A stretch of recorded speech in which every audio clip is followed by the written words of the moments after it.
നമസ്കാരം. ഓട്ടപ്രദർശനത്തിലേക്ക് ഏവർക്കും സ്വാഗതം. ഒരു ദൃശ്യം കണ്ടതിന് ശേഷം മടങ്ങി വരാം.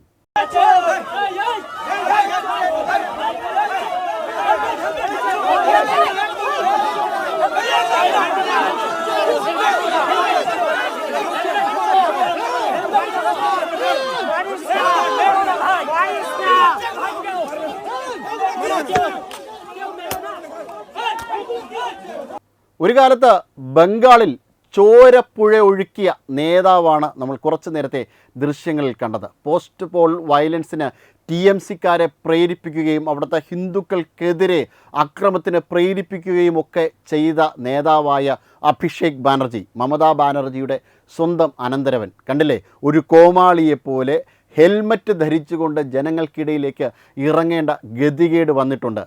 എന്നിട്ടും ജനങ്ങൾ കൂകി വിളിക്കുന്നുണ്ട്, ചോർന്ന് വിളിക്കുന്നുണ്ട്, ഉന്തി തള്ളിയിടാൻ നോക്കുന്നുണ്ട്, ആക്രമിക്കാൻ നോക്കുന്നുണ്ട്. അത്തരത്തിൽ ജനങ്ങൾക്കിടയിൽ ഒറ്റപ്പെട്ട് കഴിഞ്ഞു TMCക്കാർ. ഇനി ഒരു പിന്തുണയും TMCക്ക് അവിടെ ലഭിക്കില്ല.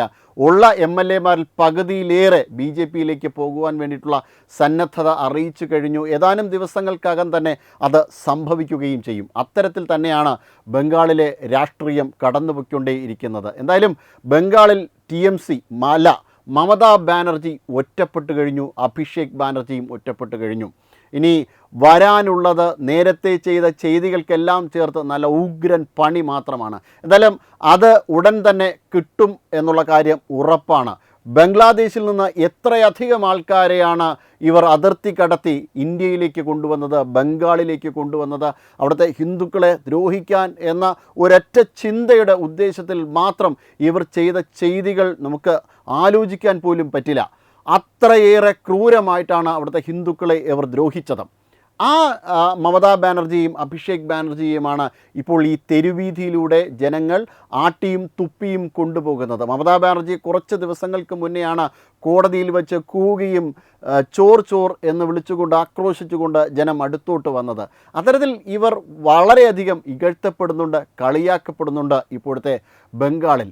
24 പർഗണയിലൊക്കെ ഇവർ നടത്തിയ ക്രൂരമായ ആക്രമണങ്ങൾ എത്രയധികം ആൾക്കാർക്കാണ്, അതായത് ബംഗ്ലാദേശിൽ നിന്ന് വന്ന എത്രയോ അധികം ആൾക്കാർക്ക് റേഷൻ കാർഡുകൾ വിതരണം ചെയ്യുന്നത്. ഏകദേശം 1 ലക്ഷത്തിലധികം റേഷൻ കാർഡുകളാണ് ഈ അടുത്ത സമയത്ത് പോലും അവിടെ നിന്ന് കണ്ടെടുക്കപ്പെട്ടത്. അനധികൃതമായിട്ട് ബംഗ്ലാദേശിൽ നിന്ന് കുടിയേറിപ്പാർത്ത ആൾക്കാർക്ക് ലഭിച്ചിരുന്ന റേഷൻ കാർഡാണ്. ഇവരൊക്കെ ഏതാനും വർഷങ്ങൾക്കകത്താണ് ബംഗ്ലാദേശിൽ നിന്ന് ഇന്ത്യയിലേക്ക് കുടിയേറിപ്പാർത്തതെന്നാണ്. കുറച്ച് ആൾക്കാർ അതിനുശേഷവും ഇലക്ഷന് ശേഷവും ബംഗ്ലാദേശിൽ നിന്ന് തിരിച്ച് ബംഗാളിലേക്ക് വരുന്ന കാഴ്ചയൊക്കെ നമ്മളെല്ലാവരും കണ്ടതാണ്. അത്തരം വിവരങ്ങളൊക്കെ തത്വമയി ന്യൂസ് തന്നെ പങ്കുവച്ചിട്ടുണ്ടായിരുന്നു. ഇവർ ആവർത്തിച്ച് വാർത്താമാധ്യമങ്ങളോട് പറയുന്നുണ്ടായിരുന്നു, മമതാ ദീദി ഞങ്ങൾക്ക് വലിയ സഹായമാണ്, ഇപ്പോഴത്തെ BJP സർക്കാർ എങ്ങനെയാണ് പ്രതികരിക്കുന്നത് എന്നറിയില്ല, എന്തായാലും അവർ ഞങ്ങളെ ഉൾപ്പെടുത്തില്ല എന്നൊക്കെയാണ് നമ്മൾ മനസ്സിലാക്കുന്നത്. നമ്മളെന്തായാലും തിരിച്ച് ബംഗ്ലാദേശിലേക്ക് പോകുന്നു എന്ന് പറഞ്ഞുകൊണ്ട് BJP അധികാരത്തിൽ കയറിയ ഉടനെ തന്നെ ലക്ഷക്കണക്കിന് ബംഗ്ലാദേശികൾ, ബാക്കിയുണ്ടായിരുന്ന ബംഗ്ലാദേശികളും കൂടെ തിരിച്ചു പോകുന്ന സാഹചര്യം ബംഗാളിലുണ്ടായി. അത് മാത്രവുമല്ല, സുവേന്ദു അധികാരി അടുത്ത സമയത്തും പ്രഖ്യാപിക്കുകയുണ്ടായി, ഇനി ബംഗ്ലാദേശികൾ ഭാരതത്തിൽ ഉണ്ട് എങ്കിൽ അവർ തിരിച്ചു പോയിക്കൊള്ളുക, അല്ലെങ്കിൽ ജയിലിലാകും എന്നുള്ള കാര്യം പ്രഖ്യാപിക്കുകയുണ്ടായി. അതിനുശേഷവും നിരവധിയായിട്ടുള്ള ബംഗ്ലാദേശികളാണ് ഭാരതം വിട്ട് പലായനം ചെയ്തത്. ജമാഅത്തുൽ മുജാഹിദീൻ ബംഗ്ലാദേശിൻ്റെയൊക്കെ സഹായ സഹകരണത്തോടു കൂടി അക്ഷരാർത്ഥത്തിൽ ഭാരതത്തിൽ TMCക്കാർ നടപ്പിലാക്കിയത് ഭീകരവാദ പ്രവർത്തനങ്ങൾ തന്നെയാണ്. ഈ അടുത്ത സമയത്ത് അറിയാൻ കഴിയുന്നത് ഏകദേശം 17 വർഷത്തിലധികമായിട്ട് പാകിസ്ഥാനിലേക്ക് ചാരവൃത്തി നടത്തിയിരുന്നു TMC നേതാക്കന്മാർ. ഭീകരവാദ പ്രവർത്തനത്തിന് പാക് സഹായത്തോടു കൂടിയുള്ള ഭീകരവാദ പ്രവർത്തനങ്ങൾ എക്സിക്യൂട്ട് ചെയ്യാനുള്ള ശ്രമങ്ങൾ നടത്തിയിരുന്നു TMC നേതാക്കന്മാർ. ബംഗ്ലാദേശിൽ നിന്നുള്ള ഭീകരവാദ സംഘടനകളോടും ഒപ്പം പാകിസ്ഥാനിലുള്ള ഭീകരവാദ സംഘടനകളോടും അടുത്ത ബന്ധമായിരുന്നു ഇവർ പുലർത്തിയിരുന്നത്. രാജ്യസുരക്ഷയ്ക്ക് തന്നെ വലിയ അപകടകരമായ രീതിയിലായിരുന്നു ബംഗാൾ പോയിക്കൊണ്ടിരുന്നത്. ഇപ്പോഴെങ്കിലും ബംഗാളിൻ്റെ ഭരണം തിരിച്ചു ലഭിച്ചത് വളരെ നല്ല ഒരു കാര്യം തന്നെയാണ്. ഇല്ലായിരുന്നുവെങ്കിൽ ഒരുപക്ഷെ ബംഗാൾ രാജ്യത്തിൻ്റെ ഏറ്റവും വലിയ ഭീഷണിയായി മാറുമായിരുന്നു. 24 പർഗണയിലൊക്കെ ഇവർ നടത്തിയ കാര്യങ്ങൾ നമുക്ക് എണ്ണി പറഞ്ഞാൽ നമുക്ക് അക്ഷരം പ്രതി നമുക്ക് കണ്ണ് നനഞ്ഞു പോകും. അത്രമാത്രം ക്രൂരമായ പ്രവൃത്തികളാണ് ഓരോ ദിവസവും ഇവർ നടപ്പിലാക്കിക്കൊണ്ടിരുന്നത്.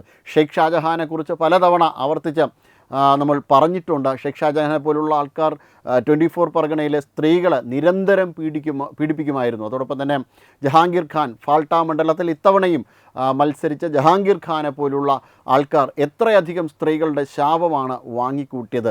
അത്രമാത്രം ക്രൂരമായിട്ടാണ് ബംഗാളിനെ അവർ ദ്രോഹിച്ചുകൊണ്ടേയിരുന്നത്.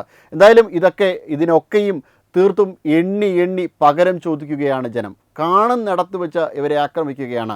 ഹഫ്ത വാങ്ങിയിരുന്ന ഗുണ്ടകളെ, നായ്ക്കളെ തല്ലുന്നത് പോലെ ബംഗാളിലെ തെരുവീഥികളിലിട്ട് ജനം കൈകാര്യം ചെയ്യുന്നുണ്ട്. അത്തരത്തിൽ വളരെ നല്ല രീതിയിൽ തന്നെ ഇവരെ പെരുമാറി വിടുന്നുണ്ട്. ജനങ്ങളെ നേരത്തെ ദ്രോഹിച്ചതിനധികവും ഇപ്പോൾ അത്രയധികം അതേ ഭാഷയിൽ തന്നെ ജനം മറുപടി നൽകുകയാണ്. സ്റ്റേജിൽ കയറിയിരുന്ന് ഇതൊക്കെ വരും എന്നുള്ള ധാരണയിലാണ് മമതാ ബാനർജി പറഞ്ഞത്. ഇൻഷാ അല്ലാഹ് നിങ്ങൾ TMCക്ക് വോട്ട് ചെയ്തില്ലെങ്കിൽ പ്രതികരണങ്ങൾ ഉണ്ടാകും എന്ന്. എന്തായാലും പ്രതികരണങ്ങൾ ജനങ്ങളുടെ ഭാഗത്തുനിന്ന് TMCക്കാർക്ക് ഉണ്ടാകുന്നുണ്ട്. അവർ സ്വർണവും മറ്റ് ആഭരണങ്ങളും ധനവും ഒക്കെ കുമിഞ്ഞു കൂട്ടി വച്ചുകൊണ്ടായിരുന്നു, അതിൻ്റെ മുകളിൽ കയറി ഇരുന്നു കൊണ്ടായിരുന്നു ബംഗാളിൽ കഴിഞ്ഞ 1.5 പതിറ്റാണ്ടുകാലം ഭരണം നടത്തിയിരുന്നത് എങ്കിൽ ഇന്ന് ജനങ്ങൾ അവരെ തെരുവിൽ നേരിടുകയാണ്. 2021 പോസ്റ്റ് പോൾ വയലൻസ് നമുക്ക് ആലോചിക്കുവാനോ ചിന്തിക്കുവാനോ പോലും സാധിക്കുകയില്ല. 29 കൊലപാതകമാണ് റെക്കോർഡിക്കലി ഉണ്ടായിരുന്നത്. ഇതിനും എത്രയോ അധികം ഇരട്ടിയാണ് അവിടെ ഉണ്ടായിരുന്ന കൊലപാതകം, അവിടെ ഇവർ നടപ്പിലാക്കിയ കൊലപാതകം. അതോടൊപ്പം തന്നെ സ്ത്രീപീഡന പരമ്പരകൾ നമുക്കിതൊന്നും എണ്ണി തിട്ടപ്പെടുത്തുവാൻ പോലും പറ്റില്ല. കാരണം പോലീസ് കംപ്ലൈൻറ്റുകളിൽ FIR രേഖപ്പെടുത്തിയിട്ടില്ലാത്ത എത്രയോ അധികം കേസുകളുണ്ടായിരുന്നു. ആ രജിസ്റ്റർ ചെയ്യപ്പെട്ട കേസുകൾ തന്നെ വളരെ അപൂർവം കേസുകൾ മാത്രമാണ് ശിക്ഷിക്കപ്പെട്ടത്. അപ്പോൾ ഇങ്ങനെ ബംഗ്ലാദേശികളെ യഥേഷ്ടം അവിടെ വിഹരിക്കാൻ അനുവദിക്കുകയായിരുന്നു മമതാ ബാനർജിയും അവരുടെ അനന്തരവനായ അഭിഷേക് ബാനർജിയും. ഇയാൾ 5 കോടി രൂപ വച്ചിട്ടാണ് ഓരോ സ്ഥാനാർത്ഥികളുടെ കയ്യിൽ നിന്നും പിരിച്ചെടുത്തത്. അത്തരത്തിൽ പലതരത്തിലുള്ള എന്ത് വേണമോ ചെയ്യുവാൻ കണക്കിനുള്ള നീക്കങ്ങളായിരുന്നു ഇവർ നടത്തിക്കൊണ്ടിരുന്നത്. അതുകൊണ്ട് തന്നെ ഇവർ ഇറങ്ങിപ്പോയപ്പോൾ ബംഗ്ലാദേശിൽ നിന്നാണ് കൂടുതൽ സമരം, ഇന്ത്യയിൽ നിന്നല്ല. ഇന്ത്യയിൽ അവർക്ക് ബീഫ് കഴിക്കാൻ അല്ലെങ്കിൽ പശുവിനെ കൊല്ലാനുള്ള അനുമതി കൊടുത്തില്ല എങ്കിൽ ഹിന്ദുക്കളെ കൊല്ലും എന്ന് പറഞ്ഞുകൊണ്ട് ആക്രോശം നടത്തിയതും ബംഗ്ലാദേശിലാണ്. അങ്ങനെ മമതാ ബാനർജിയെ തിരിച്ചു കൊണ്ടുവന്നില്ലെങ്കിൽ ഞങ്ങൾ ആക്രമിക്കും എന്ന് പറഞ്ഞതും ബംഗ്ലാദേശിലാണ്. അത്തരത്തിൽ ഭീകരവാദികളെ ഇളക്കി വിട്ടുകൊണ്ടും പിന്നീട് മമതാ ബാനർജി അവിടെ അധികാരത്തിൽ വരുവാനൊക്കെയുള്ള ശ്രമം നടത്തി, അധികാരത്തിൽ കടിച്ചു തൂങ്ങിക്കിടക്കുവാനുള്ള ശ്രമം നടത്തി. പക്ഷേ ഗവർണർ RN രവി കഴുത്തിൽ തൂക്കിയെടുത്ത് പുറത്തേക്ക് കളഞ്ഞു. ഇതായിരുന്നു ബംഗാളിൻ്റെ അവസ്ഥ. അതിനുശേഷം ബംഗാളിൽ ഒരു ശുദ്ധീകരണം തന്നെയാണ് നടക്കുന്നത്. ഓരോ TMC നേതാക്കന്മാർ, ഇവിടെ ബ്രോത്തൽ നടത്തിയിരുന്ന ആൾക്കാരായിക്കോട്ടെ, ഗുണ്ടകളായിക്കോട്ടെ, ഈ പറഞ്ഞ അഭിഷേക് ബാനർജി ആയിക്കോട്ടെ, എല്ലാവരെയും തന്നെ ജനം ആട്ടി ഓടിക്കുന്ന കാഴ്ചയാണ് ബംഗാളിൽ ഓരോ ദിവസവും നമ്മൾ പ്രഭാതം പൊട്ടി വിടരുമ്പോൾ തന്നെ കാണുവാൻ കഴിയുന്നത്. എന്തായാലും മമതാ ബാനർജി നടത്തിയ ഈ നീക്കങ്ങൾക്കൊടുവിൽ ധാരാളം ബംഗ്ലാദേശികൾ ഇന്ത്യയിലേക്ക് എത്തി. ഈ ബംഗ്ലാദേശികളെല്ലാം തന്നെ തിരിച്ചു പോകേണ്ടി വന്നു. കാരണം സുവേന്ദു അധികാരി ഒരു മുന്നറിയിപ്പ് കൊടുത്തിരുന്നു, നിങ്ങൾ ഇവിടെ കഴിയുകയാണെങ്കിൽ, ബംഗ്ലാദേശികൾ ഇവിടെ കഴിയുകയാണെങ്കിൽ പിടിച്ച് ജയിലിലിടും, അല്ലെങ്കിൽ ഇവിടുന്ന് പലായനം ചെയ്തുകൊള്ളൂ. ലക്ഷക്കണക്കിന് ബംഗ്ലാദേശികളാണ് പലായനം ചെയ്തത്. ബംഗ്ലാദേശിൽ നിന്ന് ആക്രമണം ഉണ്ടാകുന്നു. 600 കിലോമീറ്റർ മേഖലയിലേക്ക് BSF ഫെൻസിങ് നടത്തുമ്പോൾ, കമ്പിവേലി വലിച്ചു കെട്ടിയപ്പോൾ ആക്രമണങ്ങൾ നടത്തുന്നുണ്ട്. അങ്ങനെ നിരവധിയായിട്ടുള്ള ആൾക്കാരുടെ ഒരു മാർഗം, അതായത് ബംഗ്ലാദേശികളുടെ മാർഗം തന്നെയാണ് ഇന്ത്യ അടച്ചത്. രാജ്യസുരക്ഷയ്ക്ക് ഏറെ അത്യന്താപേക്ഷിതമായ കാര്യം തന്നെയാണ്. പാകിസ്ഥാനിലടക്കം ചാരവൃത്തി നടത്തിയ ഇത്തരത്തിലുള്ള ആൾക്കാരെ തിരികെ അയക്കേണ്ടതിൻ്റെ ഒരു വലിയ കാര്യം തന്നെ ഇന്ത്യ ചെയ്യേണ്ടതുണ്ടായിരുന്നു. അത്തരം കാര്യങ്ങൾ നടപ്പിലാക്കി എടുത്തുവെങ്കിൽ മാത്രമേ രാജ്യത്തിൻ്റെ സുരക്ഷ വളരെ ഭംഗിയായ രീതിയിൽ മുന്നോട്ട് പോവുകയുള്ളൂ. ഇപ്പോഴെങ്കിലും അവിടെ NDA സർക്കാരിന് ഭരണം ലഭിച്ചത് എന്തുകൊണ്ടും ഭാരതത്തെ സംബന്ധിച്ച് വലിയ കാര്യം തന്നെയാണ്. ഇനി മറ്റൊരു ന്യൂസിലേക്ക് കടക്കാം. അത് വളരെ രസകരമായിട്ടുള്ള ഒരു ന്യൂസാണ്. ഇന്ത്യ അഗ്നി 6 പരീക്ഷിക്കുവാൻ പോവുകയാണ്. 12,000 കിലോമീറ്റർ വരുന്ന ഇൻ്റർ കോണ്ടിനെൻ്റൽ ബാലിസ്റ്റിക് മിസൈലാണ് അഗ്നി 6. അഗ്നി 6 പരീക്ഷിക്കാൻ വേണ്ടിയിട്ട് പോകുമ്പോൾ പാകിസ്ഥാൻ ആകെ വിരളി പിടിക്കുകയാണ്. പാക് മാധ്യമ പ്രവർത്തക ഡിഫൻസ് സെക്രട്ടറി, US ഡിഫൻസ് സെക്രട്ടറിയായ ഹെഗ് സേത്തിനോട് ചോദിക്കുകയാണ്, പാകിസ്ഥാൻ ഏതെങ്കിലും തരത്തിലുള്ള മിസൈൽ പരീക്ഷണം നടത്തിയാൽ അമേരിക്കയ്ക്ക് വലിയ സങ്കടമാണല്ലോ. ഇന്ത്യ ഇത് അഗ്നി 6 പരീക്ഷിക്കാൻ പോകുന്നു. 12,000 കിലോമീറ്ററാണ് അതിൻ്റെ ദൈർഘ്യം. ഈ ഇത്രയധികം ദൂരം ദൈർഘ്യം ഉള്ള മിസൈലുകൾ പരീക്ഷിക്കുന്നത് ലോക സുരക്ഷയ്ക്ക് ബാധ്യതയല്ലേ എന്നാണ് ഈ മാധ്യമപ്രവർത്തകൻ ചോദിക്കുന്നത്. ആ മാധ്യമപ്രവർത്തകയ്ക്ക് വളരെ കുറിക്കുകൊള്ളുന്ന മറുപടി തന്നെയാണ് ഷാങ്ഗ്രീല ഡയലോഗിൽ വെച്ച് ഹെക്സെക് പറഞ്ഞത്. അതായത് ഭാരതം നിരവധിയായിട്ടുള്ള ആയുധങ്ങൾ പരിശീലിക്കുന്നത് അല്ലെങ്കിൽ പരീക്ഷിക്കുന്നത് ലോകത്തിൻ്റെ സുരക്ഷയ്ക്ക് അത്യന്താപേക്ഷിതമായ കാര്യം തന്നെയാണ്. കാരണം ഭാരതത്തെ സംബന്ധിച്ചിടത്തോളം ഭാരതം ലോക സുരക്ഷയ്ക്ക്, ലോക ജനാധിപത്യത്തിന് ഏറ്റവും അധികം സംഭാവന നൽകുന്ന ഒരു രാജ്യമാണ്. ന്യൂഡൽഹി ഒരു പസഫിക് സ്ട്രാറ്റജിയിൽ അമേരിക്കയെ സഹായിക്കുന്നതിൽ ഏറ്റവും നിർണായകമായ ഘടകം തന്നെയാണ്. അപ്പോൾ അത്തരത്തിലുള്ള ഒരു രാജ്യത്തിന് കൂടുതൽ ആയുധങ്ങൾ ഉണ്ടാകുക എന്നത് ലോക സുരക്ഷയെ സംബന്ധിച്ചിടത്തോളം ഏറ്റവും വളരെ നല്ല കാര്യമാണ് എന്നാണ് അമേരിക്ക പറയുന്നത്. എന്തായാലും ഇൻസ്റ്റിറ്റ്യൂട്ട് ഫോർ സ്ട്രാറ്റജിക് സ്റ്റഡീസ് നടത്തുന്ന അന്തർദേശീയ സുരക്ഷാ സമ്മേളനം, സിംഗപ്പൂരിൽ നടക്കുന്ന ഈ സുരക്ഷാ സമ്മേളനത്തിൽ, വർഷാവർഷമുള്ള സുരക്ഷാ സമ്മേളനത്തിൽ പങ്കെടുക്കാനായിരുന്നു ഹെക്സെക് എത്തിയിരുന്നത്. എന്തായാലും അമേരിക്കയെ സംബന്ധിച്ചിടത്തോളം അമേരിക്കയുടെ നേരത്തെ ഉണ്ടായിരുന്ന ഇന്ത്യയോടുള്ള അഭിപ്രായമൊക്കെ മാറി. ഒരുപക്ഷെ ചൈന അമേരിക്കയെ തള്ളിക്കളഞ്ഞതുകൊണ്ടാകാം ഇത്തരത്തിൽ ഒരു നീക്കം അമേരിക്കയുടെ ഭാഗത്തു നിന്നുണ്ടാകുന്നത്.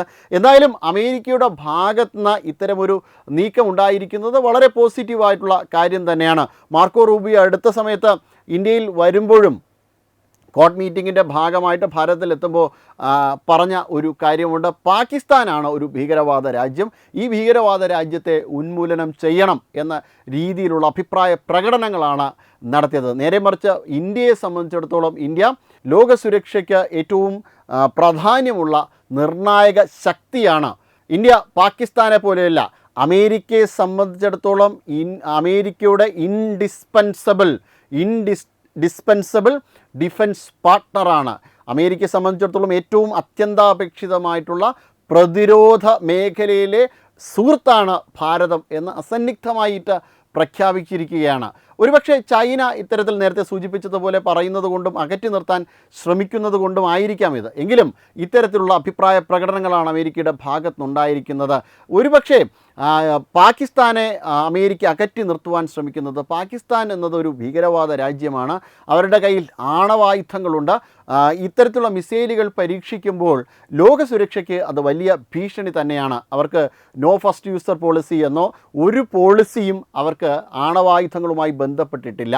അതുമാത്രമല്ല, ഷഹീൻ, അറബിൽ പോലുള്ള മിസൈലുകൾ ചൈനയുടെ ഭാഗത്തുനിന്ന് അവർക്ക് കിട്ടിയതാണ്. നോർത്ത് കൊറിയയുമായിട്ടൊക്കെയാണ് പാകിസ്ഥാൻ വലിയ സഹകരണത്തിൽ ഏർപ്പെടുന്നത്. അത് ലോക സുരക്ഷയ്ക്ക് വലിയ ബാധ്യതയാണ്. ചൈന പോലും ലോകത്തിൻ്റെ സുരക്ഷയ്ക്ക്, ലോകത്തിൻ്റെ നിലനിൽപ്പിന് വലിയ ബാധ്യതയായിട്ടുള്ള രാജ്യമാണ്.